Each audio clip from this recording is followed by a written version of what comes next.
അരുവിക്കരയിലെ LDF സ്ഥാനാർത്ഥി advocate G സ്റ്റീഫന്റെ തിരഞ്ഞെടുപ്പ് പ്രചാരണത്തിന്റെ ഭാഗമായി 300-ലധികം യുവതി-യുവാക്കളുടെ നേതൃത്വത്തിൽ മുണ്ടേല മുതൽ വെള്ളനാട് വരെ മോർണിംഗ് വാക്ക് നടത്തി.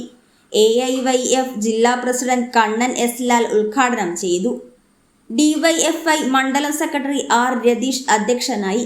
സമാപന യോഗം CPIM ജില്ലാ സെക്രട്ടേറിയറ്റ് അംഗം KS. സുനിൽകുമാർ ഉദ്ഘാടനം ചെയ്തു. AIYF മണ്ഡലം secretary Sandeep, DYFI Vithura block secretary Ajith, president Karthik, Kattakada block president Vignesh, AIYF ജില്ലാ കമ്മിറ്റി അംഗങ്ങളായ ആഷിഖ്, രാഹുൽ എന്നിവർ നേതൃത്വം നൽകി. 2026 ഏപ്രിൽ മാസം 9 നടക്കുന്ന കേരള നിയമസഭയിലേക്കുള്ള തെരഞ്ഞെടുപ്പിൽ അരുവിക്കരയിലെ യുവത ആർക്കൊപ്പമെന്ന് പ്രഖ്യാപിക്കാൻ യൂത്ത് വിത്ത് സ്റ്റീഫൻ എന്ന തലക്കെട്ടോടെ ഇന്ന് രാവിലെ അരുവിക്കര പഞ്ചായത്തിലെ മുണ്ടേലയിൽ നിന്ന് ആരംഭിച്ച് ഇപ്പോൾ വെള്ളനാട് ജംഗ്ഷനിൽ സമാപിക്കുന്ന ഈ യൂത്ത് റാലി നമ്മുടെ പുതിയ തലമുറയ്ക്ക് നൽകുന്നൊരു സന്ദേശം. കഴിഞ്ഞ 10 വർഷക്കാലത്തെ ഇടതുപക്ഷ ജനാധിപത്യ മുന്നണി ഗവൺമെന്റ് കേരളത്തിലെ യുവജനങ്ങളോട് കൈക്കൊണ്ട സമീപനങ്ങളാണ് ഇത്തരമൊരു ഐക്യദാർഢ്യത്തിന് പിന്തുണയ്ക്ക് യുവജനങ്ങളെ പ്രേരിപ്പിച്ചത്.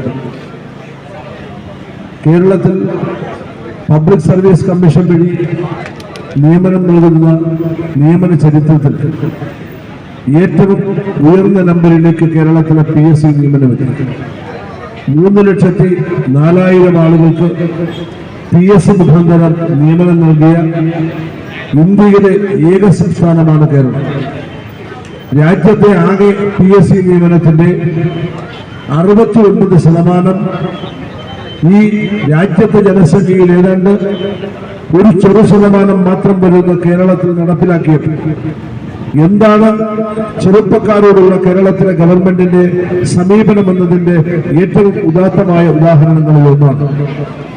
എംപ്ലോയ്മെന്റ് എക്സ്ചേഞ്ച് മുഖാന്തരം, സഹകരണ റിക്രൂട്ട്മെന്റ് ബോർഡ് മുഖാന്തരം, ദേവസ്വം റിക്രൂട്ട്മെന്റ് ബോർഡ് മുഖാന്തരം, കമ്പനി കോർപ്പറേഷൻ മുഖാന്തരം കേരളത്തിലെ സർക്കാർ അർദ്ധ സർക്കാർ സ്ഥാപനങ്ങളിലാകെ സർക്കാർ മുഖാന്തരം 8,12,000 ചെറുപ്പക്കാർക്ക് നിയമനം നൽകിയ ഭരണമാണ് കേരളത്തിലെ ഇടതുപക്ഷ ജനാധിപത്യ മുന്നണി ഗവൺമെന്റ്. അഭ്യസ്തവിദ്യരായ ചെറുപ്പക്കാരും പ്രൊഫഷണലുകളും തൊഴിലന്വേഷകരായി ലോകമെമ്പാടും സഞ്ചരിക്കുന്ന ഘട്ടത്തിലാണ് ഈ കേരളത്തിൽ 4,22,000 എന്റർപ്രണർമാർക്ക് പുതിയ സംരംഭങ്ങൾ രജിസ്റ്റർ തൊഴിലവസരങ്ങൾ ലഭിക്കാനും അവസരമുണ്ടാക്കി. 3 ആൾ മുതൽ 300 ആളുകൾക്ക് വരെ തൊഴിൽ കൊടുത്ത 8,19,000 ചെറുപ്പക്കാർക്കാണ് പുതിയ സംരംഭങ്ങൾ വഴി ഈ കേരളത്തിൽ തൊഴിലവസരം ലഭിച്ചത്. ഗവൺമെന്റ് നേരിട്ട് 14 ജില്ലകളിൽ സംഘടിപ്പിച്ച എംപ്ലോയ്മെന്റ് മേളകൾ അഥവാ ജോബ് ഫെയറിലൂടെ 10,000 മുതൽ 17,000 വരെ ആളുകൾക്ക് 14 ജില്ലകളിലും തൊഴിലവസരം ലഭിച്ച നാടായി ഈ കേരളം മാറി.